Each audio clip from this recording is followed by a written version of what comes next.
turning to the Book of Mormon text, by the end of 1st Nephi, the descendants of Lehi are fully sealed off and away from the rest of the world. Jacob says of his family's travels, "For the Lord hath made the sea our path, and we are upon an isle of the sea." He considers the land the Lehites finally reach through their journeying an island, no matter the actual dimensions of this terra firma. In fact, the Book of Mormon goes to great lengths to geographically isolate its narrative. After grounding the narrative in the biblical, the text immediately geographically absconds with it. The text uses multiple liminal phases, each of which obliterates the precise geographical placement of the events. This liminality consists primarily of the desert and the crossing of the ocean, but to a lesser extent also the swaths of wilderness between pockets of civilization found in the Promised Land. Entire peoples live next to one another for centuries without being aware of the other, as if each lived on their own isolated island. I know this image is problematic in the context of historicity debates, especially since I'm arguing that the text is not concerned with precise geography and chronology, but this is how I picture this physical disconnect between the various landlocked islands in the text. In fact, islands play an important role in literature. Jürgen Kramer calls literary islands a kind of laboratory environment where certain elements of social organization can be analyzed, where new catalysts can be found, and where processes of societal transformation can be tested. This echoes Hans-Jürgen Krysmanski's assessment of the utopic state novel, such as Plato's Republic. Such texts are an experimental apparatus with which possibility for action is practiced. On these islands, and within these societal thought experiments, human nature and social bonds can be left to play out without affecting and potentially infecting the outside world. Many island narratives and state novels are utopias, some type of idealized or microcosmic society, and their location in relation to the extra-textual is unknown and is, in fact, unimportant. At the same time, the modern figurative meaning of utopia derives from its literal Greek meaning. Dorothy Lane points out, it seems significant that the very name utopia means not paradise, but no place. As with any risky biological experiment, certain protocols must be followed to ensure that the studied object is sufficiently contained. An island is a safely sealed-off experiment. Part of the safety protocol is that the reader does not even know where the island is. Such non-place islands are then a type of literary black site, used for dangerous and possibly illicit activities. The chronological equivalent of the geographical isolation of the utopia is the uchronia. The term was coined by Charles Renouvier in his 1876 novels Uchronie. Since utopia is the lack of topos, a uchronia is the lack of chronos. Hence, the uchronia is no time, a non-time, a period unmoored from real historical time. Literature employs a wide variety of techniques to establish a uchronic setting. The most common is the simple once upon a time. George Lucas plays on this theme with his utopic and uchronic a long time ago in a galaxy far, far away. These phrases also imply that these stories are in some manner part of our own universe.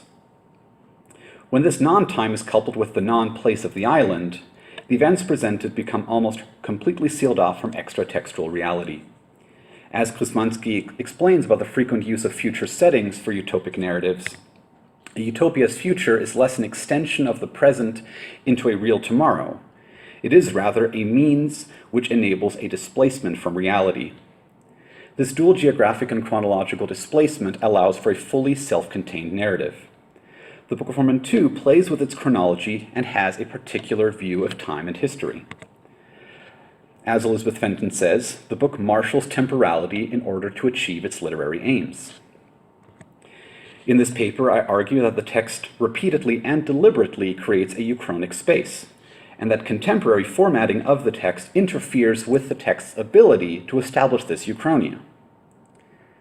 An important indication that the Book of Mormon has a non-historicizing approach to time comes from Jacob's narration. He says of his people's experience of time, The time passed away with us, and also our lives passed away, like as it were unto us a dream, we being a lonesome and a solemn people, wanderers. A dream is an isolated instance of human experience in which it is usually not important how much time has passed. The group wandered for years through the desert, a trackless, contourless liminal space, before even reaching the shore, only then to cross the even more trackless sea. Lehi specifically wandered through a desert in a dream. He describes it to his sons. Methought I saw in my dream a dark and dreary wilderness, and after I had traveled for the space of many hours in darkness. Jacob then describes time as being something they wander through, as if sleepwalking. The exact chronological and geographical contours and placement of this wandering is of secondary importance at best. Instead, the Lehite dream is a self-contained world stabilized in a text. This world just so happens to somehow be part of the biblical world of the reader. The strange relationship of the text with its own chronology is complicated even further when one examines the work of deliberate obfuscation in the text trajectory from Omni to Alma chapter 1. This large section contains the most complex and most confusing timekeeping in the entire text. This section plays with 4 different timekeeping systems: the time since the Exodus, the number of years since the sign of the coming of Christ, and 2 different systems based on the reigns of 2 different kings, Messiah and Zenith. Throughout the text is unclear as to the chronological placement of many events in relation to one another, such as between the synchronous narratives of the Zenithites and the people of Zarahemla. The text is also usually unclear as to the amount of time covered in a given episode. This chronological ambiguity begins at the start of Omni. At this point, this text is still using the Exodus dating system. The most important structural characteristic of the Book of Omni is the rapid succession of narrators. The book includes 5 different narrators: Omni, Amram, Chemish, Abinadab, and Amaleki. Omni, the first narrator, writes of decades of war between the Nephites and the Lamanites.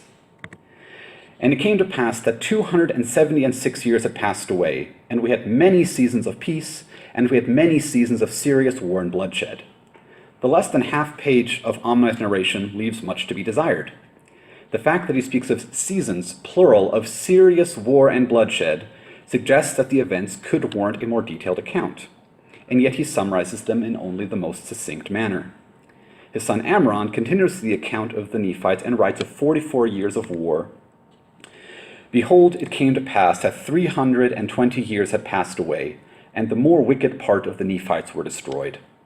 War, slaughter, they all blur together in their dream time. Time passes. Their dreams have chronological length, but the details of the events are extremely hazy.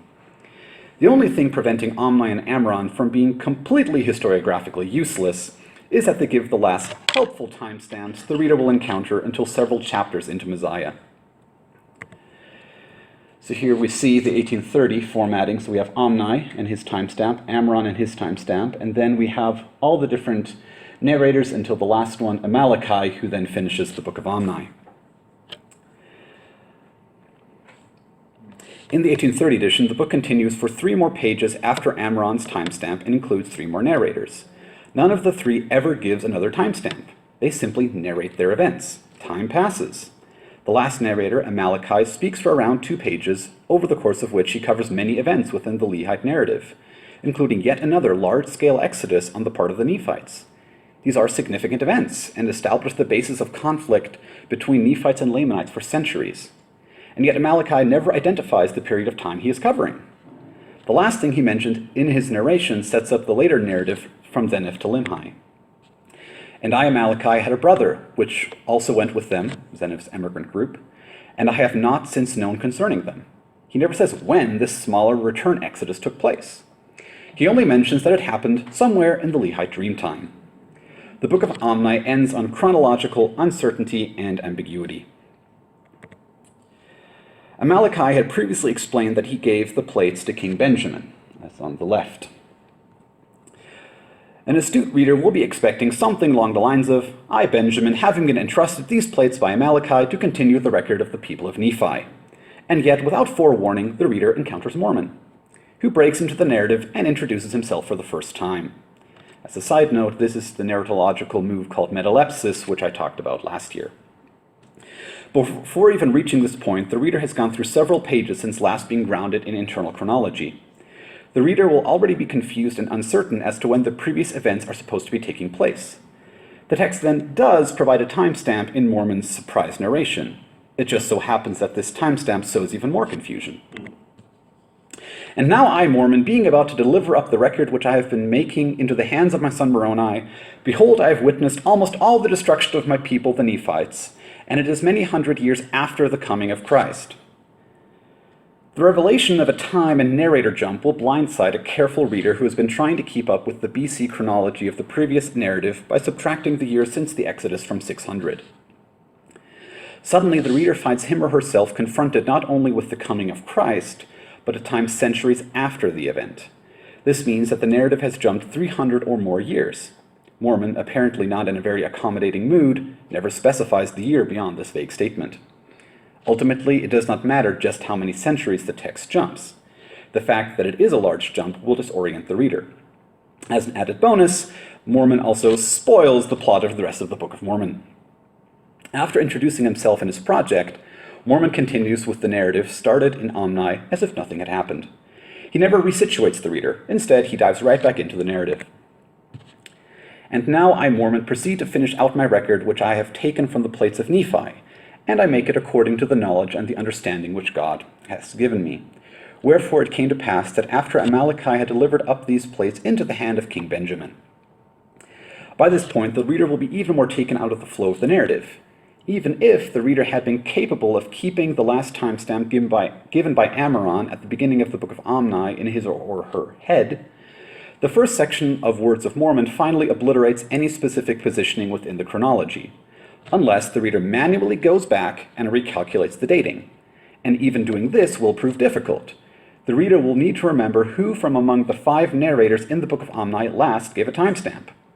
The reader then has to search for that name in the text. The first Exodus timestamp is then only given after King Benjamin's long sermon. And Messiah began to reign in his father's stead, and he began to reign in the 30th year of his age, making in the whole about 476 years from the time that Lehi left Jerusalem. The entire first section of Messiah had therefore been moving within the unclear chronology begun in Omni. The 1981 edition attempts to remedy this by adding a well-intentioned footnote in Messiah chapter 1. Therefore he, King Benjamin, had Messiah brought before him. The asterisk there points to the footnote about 124 BC. The fact that the editors must admit to only an about and even break with their usual pattern of adding such markers only when the text gives internal timestamps shows both the ambiguity of the text and the desire to historically situate a narrative that is actively working against such placement. Tellingly, this footnote has since been removed in the 2013 edition. This textual ambiguity caused the sermon of King Benjamin to exist within a temporal liminal space, whose temporal ambiguity is only resolved retroactively. In the chapter after the reorienting timestamp of Messiah 6, the text returns to the emigrant group last mentioned at the end of Omni. The chapter introduces Limhi, the grandson of the leader and first king of the emigrant group, and the other survivors of the previous conflicts. After this introduction, the text changes narrator and jumps back in time to the beginning of the emigration under Zeniff. Zeniff takes over the narration of the next 1830 chapter. As narrator, he never gives a timestamp for the beginning of his narrative. Once he finally gives a chronological marker, it is based on internal and relative chronology. Therefore it came to pass that after we had dwelt in the land for the space of 12 years. In verse 14 we find, "For in the 13th year of my reign in the land of Nephi." Rather than employing a chronology based on the established system of years since Lehi left Jerusalem, he establishes a frankly unhelpful internal reference point, his own reign as king. Since the last section of Omni never mentions in what year Zeniff's group had left, and since Zeniff himself never gives a dating using the established system, the reader has no way of knowing when all of these events take place in relation to the rest of the narrative at Zarahemla. Even once Zeniff finishes his own narration and these duties return to Mormon, the text never connects the current time period to the post-Exodus framework. The chronological placement of the events surrounding Noah, Abinadi, and Alma and his own small group also cannot be accurately established. For example, the text is unclear whether Zeniff immediately hands off the kingship after the large battle 22 years into his reign. Mormon also never specifies how long Noah was king before Abinadi began his ministry. Sometime between becoming king and the appearance of Abinadi, Noah plants vineyards and makes sufficient wine for himself and his people to become wine bibbers. This presumably does not happen over the course of 1 year, at least I hope not. The king's armies also drive back the Lamanites for a time. Later, the text only says that Limhi and his people had peace for the space of 2 years. The exact placement is not relevant. All that matters is that there was a period of peace, and it was quite short. For the chronologically anxious reader, there is ultimately no way of situating any of these events in the overarching timeline of the Book of Mormon narrative. The text is simply too opaque. This opacity continues until the very end of Mosiah and shrouds the experiences of several groups. The reader cannot situate the account of the people of Alma, the people's eventual return and reintegration into the population of the land, the rebellion of Alma and the sons of Mosiah and their fight against the established church or their subsequent conversion by means of an angel.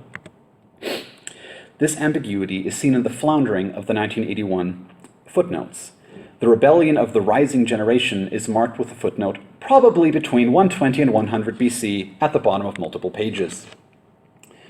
So we begin here with this about, and then we have probably between, and then they do shift to 192, but probably between, and then when we finally get the footnote, they can reorient us. As with the pivotal exodus under the Nephites under Mosiah, these events are an important turning point in the Book of Mormon narrative, and yet the text does not care to give a definitive or even vague dating.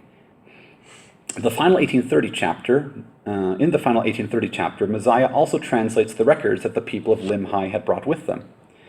As an aside about formatting and chapter divisions, the end of Mosiah is divided differently in the current chapters. Thank you, Orson Pratt.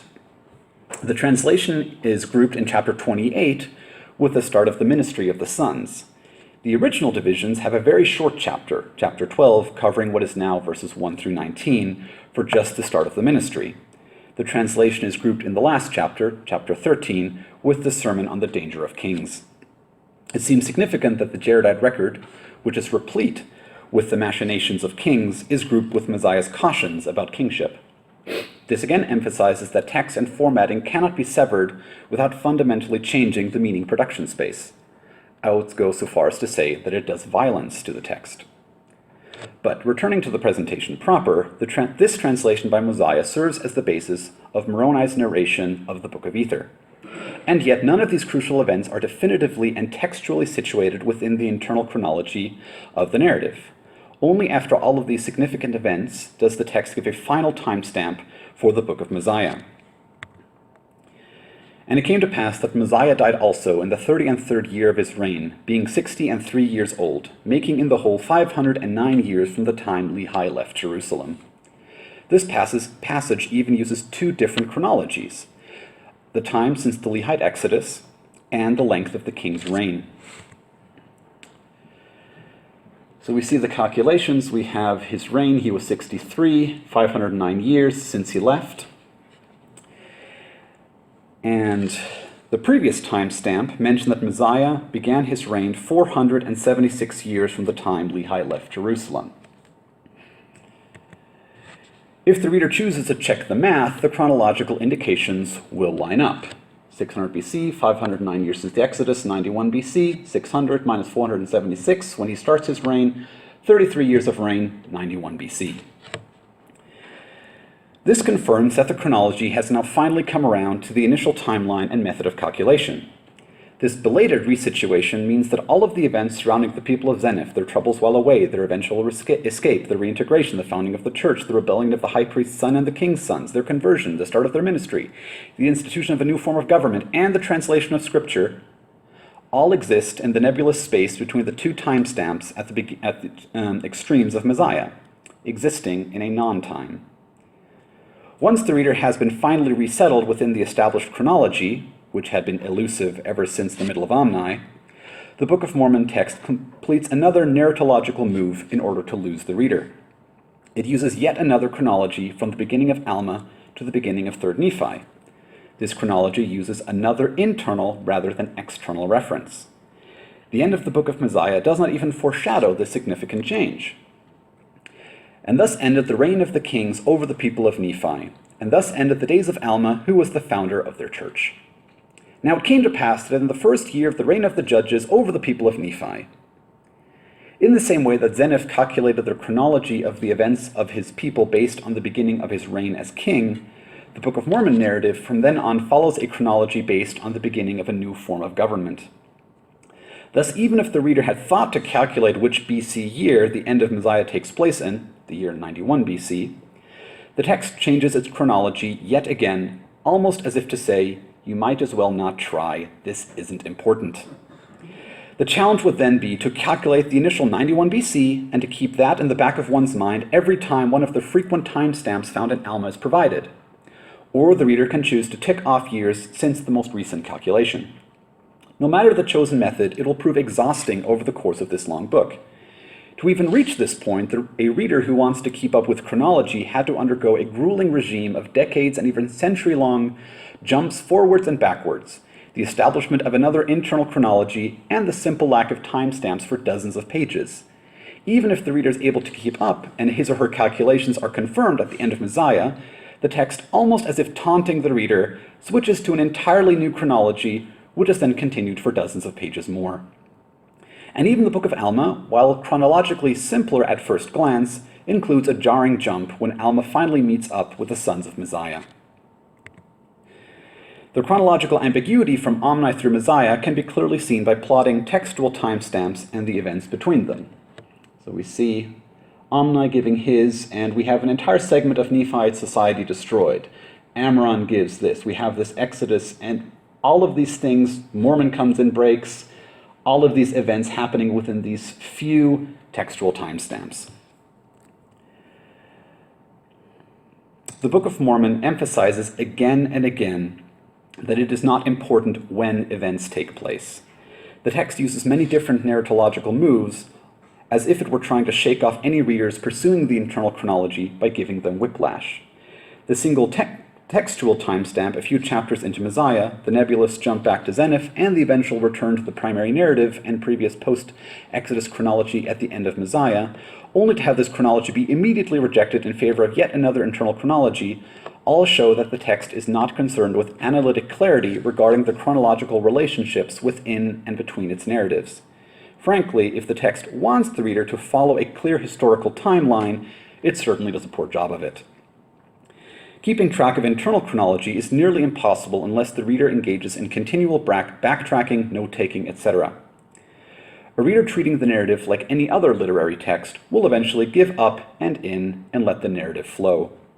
The events are then read as existing in a euchronia, a non-time, a time removed from time, a dream in which the narrative jumps, to quote Willy Wonka, sideways and slantways and longways and backways and squareways and frontways and any other ways you can think of. And yet, historical placement of the Book of Mormon narrative is almost an obsession on the part of believers. This can be seen in the footnotes and headnotes of the two most recent LDS editions. The 1981 edition adds timestamps on every single page. The 2013 edition reduces this amount and restricts these timestamps to only every chapter headnote. An internal analytic chronology can be established, at least to some extent. However, many events cannot be precisely placed even within the text's internal, much less extra-textual chronology. The limits of this analytic concern can be seen with the Book of Ether. The text is so vague in this book that even these overly enthusiastic editors shy away from giving conjectural dates for the chapters of Ether. So we end the Book of Mormon, we have these probable time, and then we hit Ether, and these footnotes are gone for all of Ether until we hit the Book of Moroni, and they're back to placing their footnotes. These peritextual impositions ultimately change reader engagement. Whether or not the dates given in the headnotes or footnotes are based on the text, readers feel they know when events occurred and that the events are anchored in a real time and place. The text never outright says that it considers its events to be fictional or simply allegorical. However, the various narratological strategies employed suggest that the text should not be reduced to historiography and questions of correspondence truth of historical claims. The chronological relationships between events and locations in the text with extra-textual reality are not a central concern. And yet, the headnotes and footnotes reinforce a historical reading on the part of readers, who are seemingly able to see when these events take place. Now they only have to figure out where. These headnotes and footnotes are therefore detrimental to the text's internal functioning. They deprive the text of the opportunity to hide its chronology. This lessens, if not outright negates, the effect of the Uchronia the text strives so hard to establish. When the reader is always able to double-check when these events are supposedly taking place, either by flipping back a few pages or by having to simply glance at the bottom of the page, the reader's understanding of the narrative and its relationship with extra-textual reality will invariably change. Of the two varieties, the 1981 footnotes are the worst offender. With the 2013 headnotes, the reader will often have to flip back a few pages, which might discourage the reader from doing this too often. This causes the reader to then only be reoriented once a chapter. This reorientation still interferes with the text establishment of the Uchronia. The footnotes of the 1981 edition, however, allow for a continuous orientation and can therefore be seen as going as far as taking the reader by the hand.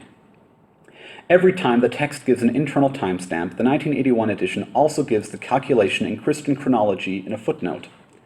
At times, the footnotes chronologically place events even if no internal dating is given, such as in Mosiah chapter 1.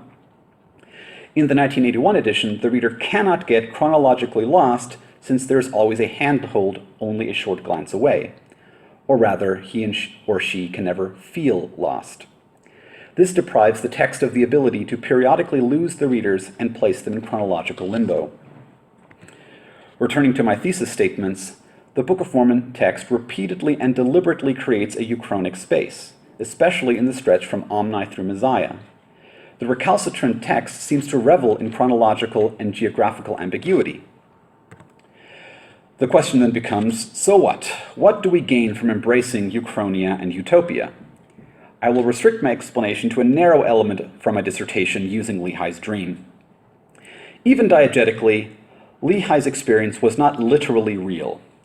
It was a virtual and yet a deeply affecting experience. And by virtue of being an experience, it is real. The realness can be seen in a change in how he speaks of his experience of the vision. He initially says that, "Methought I saw a dark and dreary wilderness." His later narration changes in a crucial way. After following his guide for several hours, he says, "I beheld myself that I was in a dark and dreary waste." He is completely absorbed in the vision, so much so that Nephi says, his mind was swallowed up. In opening and submitting to the utopic and uchronic pocket dimension of the text, the reader follows Lehi's example and opens him or herself up to immersive, affective, experiential reading. I propose a wordplay on Krysmanski's previously quoted statement. He says that a utopic narrative is an experimental apparatus. The utopic and uchronic Book of Mormon then becomes an experiential apparatus.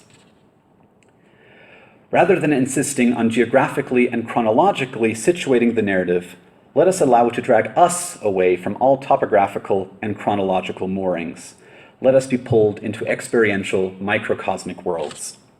Thank you.